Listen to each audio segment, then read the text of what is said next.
ఆయన తాను పెరిగిన నజరేతునకు వచ్చెను.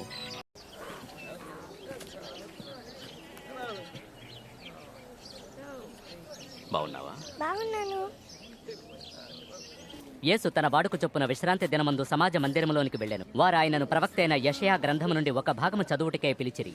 ప్రభువు ఆత్మ నా మీద ఉన్నది, బీదలకు సువార్త ప్రకటించుటకై ఆయన నన్ను అభిషేకించాను. తన ప్రజలను రక్షించు సమయం ఆసన్నమైందని ప్రకటించుటకు ప్రభువు నన్ను నేడు ఈ లేఖనము మీ వినికిడిలో నెరవేరినది. లేఖనం నెరవేరిందా? మెస్సయ్య ఒక్కడు మాత్రమే ఈ లేఖనాన్ని నెరవేర్చగలడు. మాకెలా తెలుస్తుంది? కపెర్నహూములో చేసినారని విన్న కార్యములను మా మధ్య కూడా చేయండి. ఏ ప్రవక్తయు తన స్వదేశమందు హితుడు కాడని మీతో చెప్పుచున్నాను. ఈ మాటల ద్వారా యేసు వారిని రక్షించుటకు దేవునిచే అభిషేకించబడి పంపబడిన మెస్సయ్యను అని తాను చెప్పుకోవడం యూదులకు నచ్చలేదు. మెస్సయ్యగా ఆయనను వారు అంగీకరించలేదు. ఆయనను కొండపై నుండి పడద్రోయాలని చూశారు. ఆయన వారి మధ్య నుండి తన మార్గమున వెళ్లిపోయెను.